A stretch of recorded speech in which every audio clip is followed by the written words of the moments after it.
Blue light impact and circadian rhythms have such contradictory information that the very best of medical practitioners can be left confused. Torn between confusion on this subject, I needed to find the right guest. I have a right to healthy light. You have a right to healthy light. We have a right to healthy light, is what my guest shared on this episode. In today's episode, we answer 3 key questions. How does blue light exaggerate difference between morning types and evening types? How do you choose the right lighting to support beneficial circadian effect? What should we look for when we source blue light blockers? Martin Moore-Ede, MD, PhD, is a leading world expert on circadian clocks and light.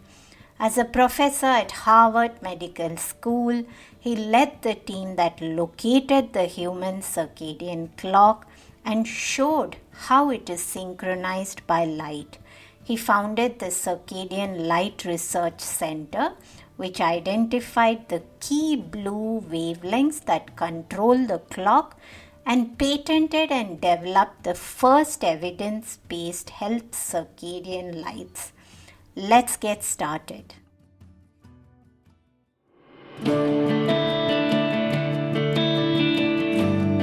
Hey everyone, I'm Deepa, light functional medicine practitioner, author and yogini, and you're listening to the Sleep Whisperer podcast, the only sleep podcast with conversations and meditations.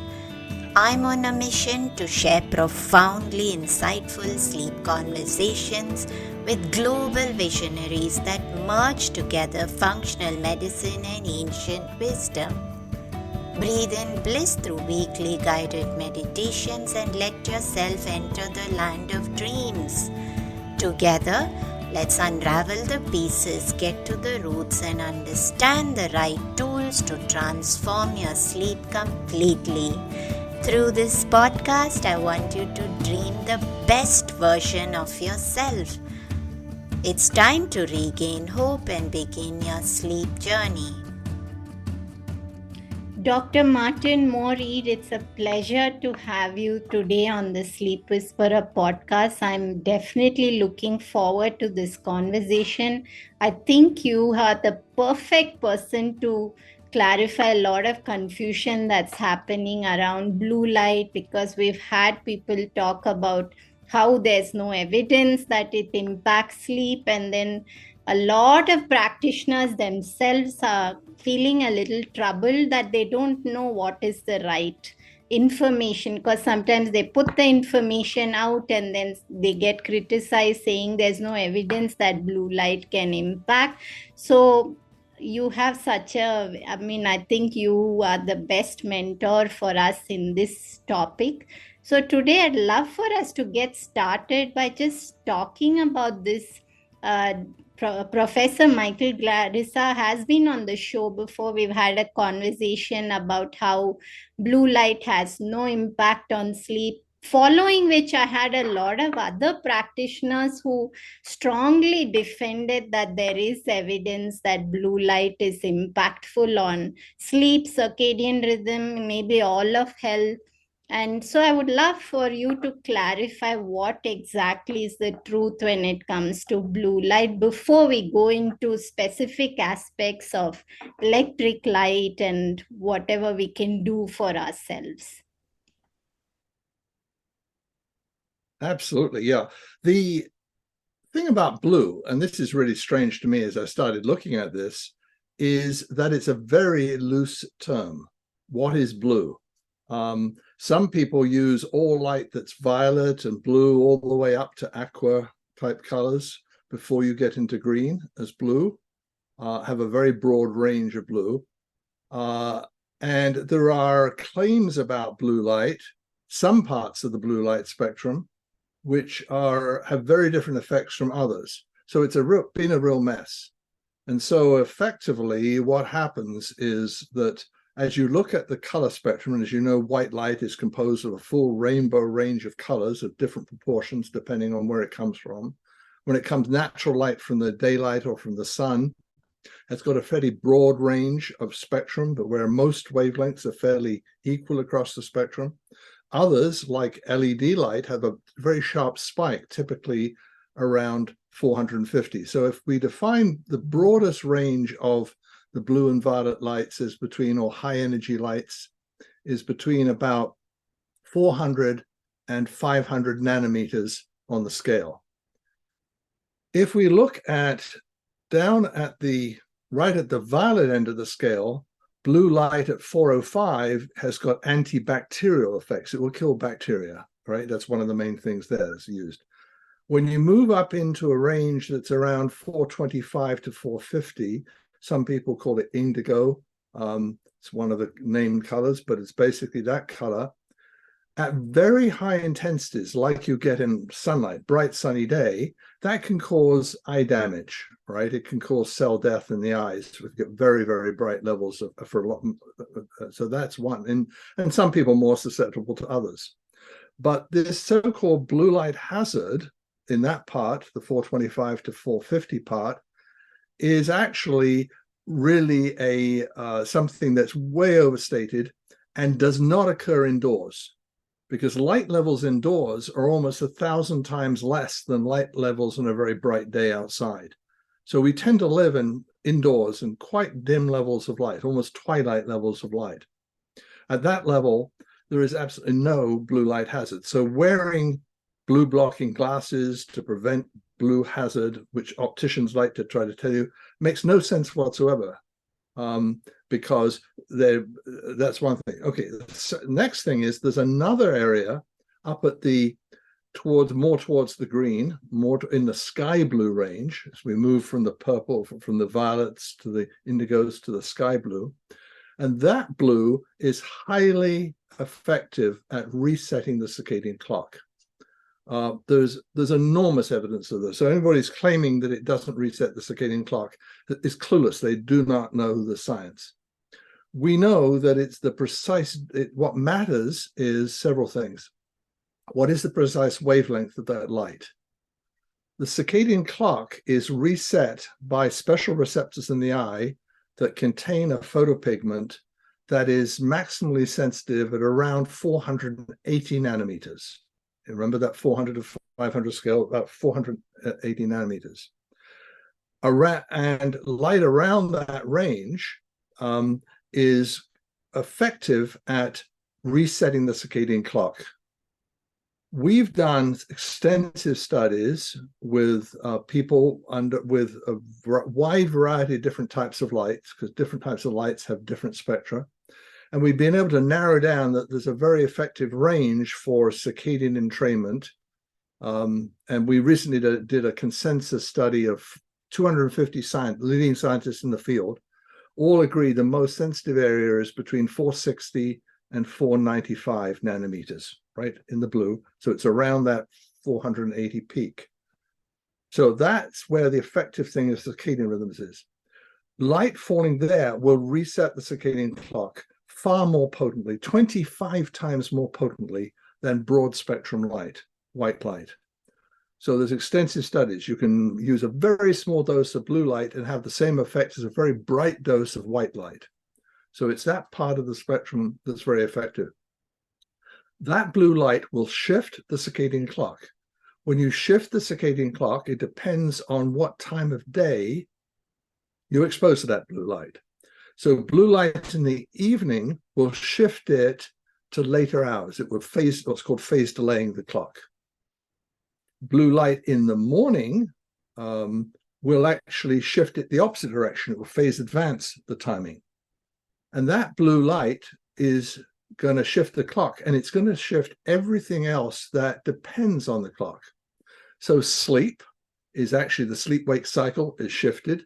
The melatonin rhythm is shifted. That's the internal hormone, one of the internal hormones by the body that is linked. The clock position is linked to melatonin. Melatonin is shifted, and all the cells of the body now are informed that the timing of day and night is shifted.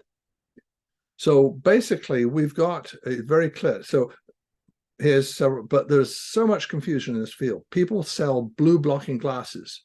Most of those blue blocking glasses are filtering out light below 440, right down at the violet end. They're not filtering out, certainly the ones that are clear. And so someone sells you, optician sells you glasses, so they've got blue blocking, but they actually look quite clear and you can't really see much effect. It does no effect on the effect of light in the evening, because blue light in the evening is going to shift you to later hours, make your sleep delayed, make your and it will exaggerate the difference between people who are morning types and evening types. If I'm giving too much information, let us know. All right. So now yeah. Okay. So now if we go and look at morning types, evening types, very important here. There's big individual differences. As you know, morning type people are up early in the morning. I'm here in Boston. It's early in the morning. Hey, I got up at 5, so I'm already well into my day. But I'll be falling pretty sleepy by 9 or 10 tonight. Okay, I'm a morning type, extreme end. Others will find it hard to get up of bed in the morning, but are wide awake, and it come midnight or 1 o'clock in the morning, they're doing their best. They're feeling great. And they'll have a harder time falling asleep. So those two types of people, if we now take them into the outdoors, camping, and this was a study done by Professor Wright in the University of Colorado Boulder, you take these people outdoors camping into the wilderness in Colorado with no electric lights, no flashlights, no cell phones, nothing electrical at all. So the only light they're exposed to is the natural day and night. And you allow them to have campfires like our ancestors would, but campfires, by the way, wood fires have almost no blue in them, virtually no blue at all. So you let them go into that natural world. Now, suddenly, everybody becomes the same. Everybody's sleep isn't, there's no longer evening and morning types. And that tells you that the evening type people are extra sensitive to this blue light in the evening, and that shifts their clock. So there's big individual differences. So it matters so what matters is the exact wavelength of blue that we're talking about. And the circadian clock is triggered by sky blue, the color of the sky, which is very interesting. It matters how bright that is, right? And so if you're indoors, the intensities are much lower than outdoors. And it matters at the time of day that you see it. So all those things come in, but the science is extremely well established. And one of the things we did to try to clear up this confusion, because science doesn't move forward, and certainly practical solutions like healthy lighting don't move forward if people think the science is confused or contradictory.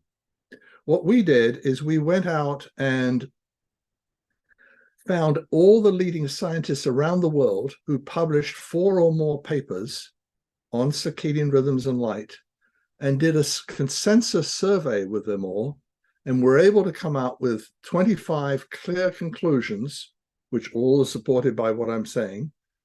So we've got 250 of the world's leading scientists with a clear consensus on what is established science. So it's not just me talking about it. It's all of them. Now, in the latest chapter of my book, which just is available on Substack, my book is called The Light Doctor.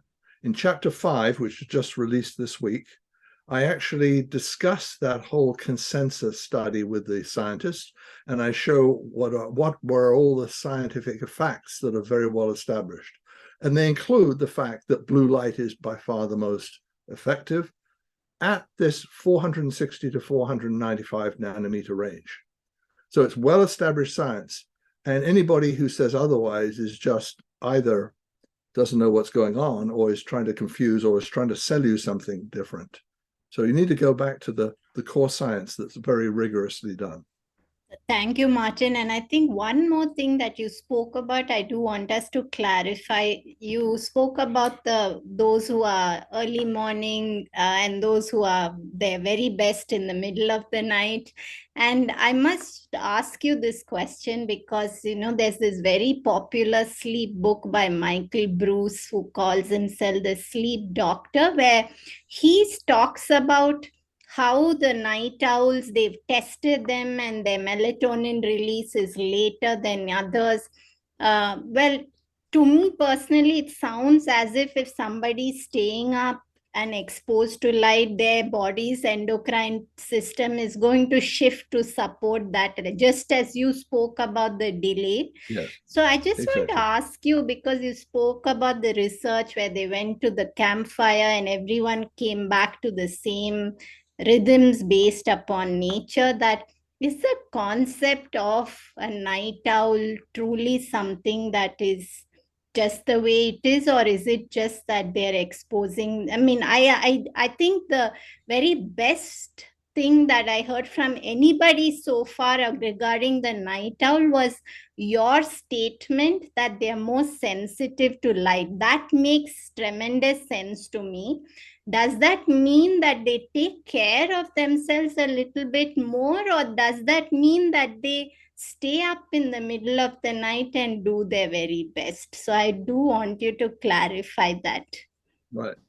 Right. Well, first of all, there are genetic differences between people. And some of these core sleep characteristics we can trace to genetic types. So morningness and eveningness, in other words, larks, morning larks and evening owls, and most people are somewhere between, right? There's a range of people. That is a genetic predisposition, all right? And so, and the morning larks will tend to be better in the first part of their day than in the second part. And the reverse for the owls, it will take longer for them to wake up and be fully performing. So it more like, when in the day are you at your best? All right, is what it is. But when you bring in artificial light, electric light in the evenings, and particularly these blue rich lights we now have, because we've abandoned incandescence, we've abandoned halogens, have gone, fluorescents are now being phased out. We're left with just blue, these LEDs, which are largely have got a lot of blue in them. Those lights are shifting the people who are sensitive to it. So basically now the people that already got this tendency towards which part of the day you're best, but the evening people now shift later. So yes, it shifts their melatonin, it shifts all their circadian rhythms, it shifts their sleep, and people can get in the extreme end, can get into severe problems, what's called delayed sleep phase insomnia, which is a condition we identified quite a long time ago. But those are people who've gone to the far extreme where they can't fall asleep until 3 or 4 in the morning, but they have to get up at work for 8 in the morning. They have very short amounts of sleep because they're trapped by this. So it's all solvable by fixing the lights. Now, you don't have to be without light in the evening, because now what we've invented is lights that do not have any of that blue. So we take away that part of the spectrum. So we can give people violet light, and we give people green, yellows, reds, all of that, and make a comfortable light source that has zero blue in it. When we do that, then you can enjoy your evening without shifting your clock. Perfect, Martin. And I think before we go into these specific aspects of light, I would like to ask you, can we look at our lights and know how much blue light is coming to us? Because obviously, a lot of the world may not have access to, or may not even know where to get the right lights. Right. Well, the way you actually tell scientifically is a device that's about the size of my cell phone, right? Here's my cell phone and here's the device. It's a handheld spectrophotometer. And what that device does is I can look at any light source, and I can now and I think I can maybe able to show you something here. I can look at any light source, and it will tell me what the spectrum is. So if I look at an LED light source, and I've got an LED up here, you can see I've got, I don't know if you can see, your camera can see, but there's a blue spike there. That's the blue spike that LEDs produce, right? Whereas, I don't know whether I'm going to be able to show this or not, but up here, I've got a much, well, I probably can't do it very easily. There are lights that I can show you that take away all that blue, right? And that's the lights you should see. So there are devices. Now, these are something that, these are not cheap, and they are scientific devices, but they are devices we can immediately see what the spectrum of light is, and know what it is. Now, for the user, for the average user, lights should be able to, you want to look for lights that are less than 2% blue. And when I say blue, I mean between 440 and 495, which is the full range of, of sensitive, most sensitive area. If it's less than 2% blue, then you're safe. During the daytime, however, you want to have lights that are rich in blue, more than 20% blue. So if you look for lights that are less than 2% blue at night and more than 20% blue during the day, then you can have a beneficial circadian effect. Now, those lights are becoming gradually coming onto the market now. And part of my book, The Light Doctor, is to show people how to find them, what to look for. And you have some choices. You have choices between lights that are, you can use lights that are very low color temperature, like 1800 CCT. And down there, it becomes a yellow-orangey light because all the blue has been, virtually all the blue has been removed. So you can do it effectively with that, your yellow-orangey light, or you can use lights that are color balanced by using, for example, Sora makes lights, SORAA, makes lights that are, do not have any blue in them. They call them zero blue. And so those are lights that you can use also in the evenings. So the answer is you need to control the blue content, because what we use for light, for brightness, how we measure the brightness of light, which is lumens per watt, is not a measure at all of its blue level or its healthiness. It's merely a measure of some energy efficiency, but it's only measuring the energy efficiency of brightness, right? The eye is most sensitive to green light. So it's largely looking at green and yellow light in the spectrum and saying, yes, that's lumens, but it's not that. So we have to watch the energy efficiency question, because lights are being sold by energy efficiency, and often they're not very healthy, and certainly they're not very healthy in the evenings. Some of the most energy efficient LEDs now, and that's where the direction is. We need to educate people that, yes, it's very important to manage energy and climate risks, and we all want to manage global warming, but please don't harm our health by giving us lights that harm us at night in order to save our planet. We've got to also save ourselves. So we've got to strike the right balance here. I'm so glad you shared that, Martin, because I think it really brings back some clarity to all of us on this confusion about, is blue light affecting us, is it not? I'd like to talk a little bit about the practical aspects. You mentioned at the start of our conversation about how certain blue light blockers may not be effective, and the market is flooded with blue light blockers, and Amazon sells these orange looking, which I truly think is just orange colored glass. So could you just share what should we be looking for? So is it, sometimes there are clear ones in the, if you go to buy yourselves regular glasses now, everybody's telling you, I'll put a blue light filter.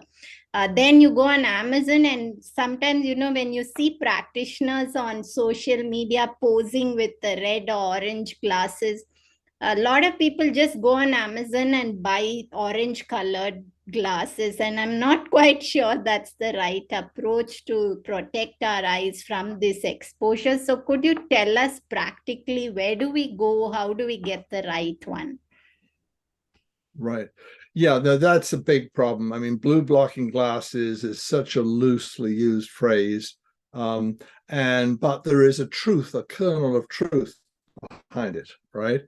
In other words, so it is true that if the light, if it is truly taking out all the blue, for example, it's taking out everything below 500. So it takes out the violet and the blue, sky blue, and even takes out some of the aqua, or cyan color. Right. So if it does that, then it will be a yellow, orange, amber color glass. All right. That will be the result, because without blue, you have a yellow, the light is always yellow, orange color. So those glasses can be effective, right? Just so you know. On the other hand, when the optician tells you, oh, I've got this blue filtering on, some of the very biggest eyewear companies in the world are selling these, big business selling these blue blocking. They're only blocking out down at the 425, 430, 440 range. They're blocking nothing to do with circadian. Then there's no help whatsoever with your sleep, no help whatsoever with this shifting your clock in the evening hours. And it's debatable whether they do any good in the real world, because if they're trying to deal with the so-called blue light hazard, which I remember we talked about, is only relevant if you're out in 50,000 lux or 100,000 lux outside in a bright sunny day, then they're only taking out 20% of it. So you're better off with dark sunglasses than you are with these glasses. So it's a huge market, a lot of hype and everything else, but there's really no clear benefit to that. That really is being demonstrated. So that's the problem. We've got a lot of misinformation about blue blocking glasses. But yes, if you lights, the glasses that take out all the blue can be effective, and there are also glasses that are a bit more sophisticated in carving out just the right part of blue to protect your circadian clock. So which will be a better color balance. So I'll get into that topic in the Light Doctor later on in some later chapters. As you know, the Light Doctor I issue a chapter every 2 weeks. So the story is rolling out on a regular basis. And one of the things I will be covering is how to make choices around eyewear. And what is valid and what is not valid. And I think one final question, Martin, because we don't have too much of time, but this comes back to, I saw that you were part of inventing and patenting LED lights with unique chips so that they change in the daytime and the night. And I've had a lot of practitioners who've come on the show and spoken about, come night, remove the bulb and change it to a red bulb. And it's really not practical for me. It No. seems too cumbersome to be every Right. evening changing the bulb on my lights and wherever I am. So what do we do about it? Is this bulb available everywhere? If not, what is our better option? Yes, that is the key thing. We have developed developed lights for offices and factories that are working in control rooms and so forth, that were working around the clock. And those lights have automatic timers in them that switch from a day mode to a night mode. So there's two sets of LED chips. One are day chips that provide blue rich light during the day, and then it automatically at sunrise and sunset switches to the other mode, which is a night mode. In terms of bulbs, there are very few bulbs on the market today, but they are coming in rapidly now, and I'll be informing people about that, where what you want is a light bulb that knows the latitude and longitude, knows where you're located, so it can be, so it can be on your time or it can be on my time. And it automatically switches, so you don't have to worry about it. In other words, you don't have to worry whether your heart's going to beat, or you're going to breathe. You don't think about it. In fact, if you start thinking about your breath, you will mess up your breathing, right? But you let it automatically run. We need our clocks, our lights to run automatically and protecting us by switching from one mode to the other. And those lights are coming out in the market. And as I say, I'll be talking about them in the book, and that's what you really want. It's something that automatically changes so that your home is protected and you don't have to go around screwing in and unscrewing light bulbs, which is obviously ridiculous. Thank you, Martin. Do you have any final words to share? And I'm definitely going to sign up right this evening, and so I can follow this journey. And I mean, you've shared a lot of very key perspectives when it comes to understanding of blue light. And I think this episode will make a huge difference to so many people who've had this confusion. So, any final words to share? Well, I think what we have to recognize is that the lighting industry has failed us because they've failed to give us healthy light. And I think we need a new slogan, which is, I have a right to healthy light. You have a right to healthy light. And I think that's the message, that this is something that is scientifically valid. It's something that is critical to health. And we've gone on far too long talking as though lights are only for brightness and energy efficiency and cheapness, right? That's what we want, low-cost lights that are cheap and energy efficient, but they're no good at all if they're harmful to our health. So we have a right to healthy light. Beautifully said, Martin. It was such a great conversation and meeting you as well, and clarified so many things. So where can people go if they'd like to sign up to your book and follow this journey? Because it seems interesting that you're adding every 2 weeks and something to look forward to. Yes, it's on Substack, which is a very big platform where a lot of books are being published these days. And it's lightdrmartinmoore-ede.substack.com. You can also find it on my website at thelightdoctor.com.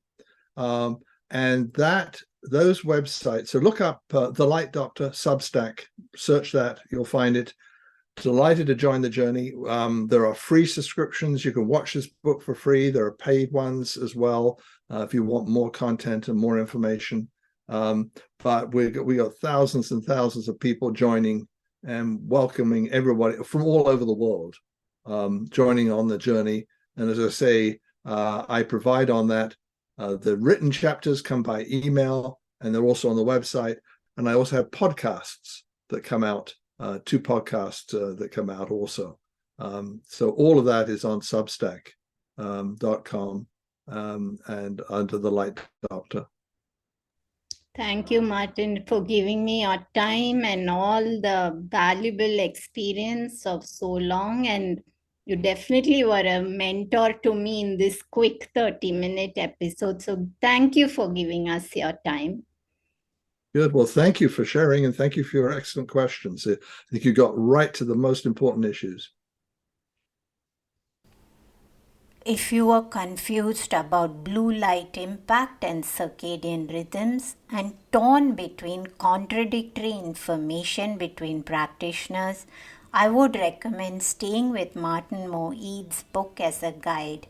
I needed to get to the source of in-depth understanding on this subject when so much recent information on popular books and social posts have been debunking the impact of blue light and its impact. Have a great day. This podcast is intended to provide helpful and informative material on the subject matter covered in the episodes. The podcast is not acting in the capacity of a doctor or a registered dietitian and is not rendering any professional healthcare or medical service. The information in the podcast is not intended as a substitute for medical advice or services or as treatment or cure for any particular health condition. The advice and tools contained herein may not be suitable for your situation. Any medical questions regarding contraindications and cautions, or any questions on whether or not to proceed with any practices provided in the show should be referred to qualified health professionals before adopting the same. The podcast specifically disclaims any responsibility for any liability, loss, risk, personal or otherwise, which may be incurred as a direct or indirect consequence of the use of information from this podcast or the application, adoption of any of the information provided.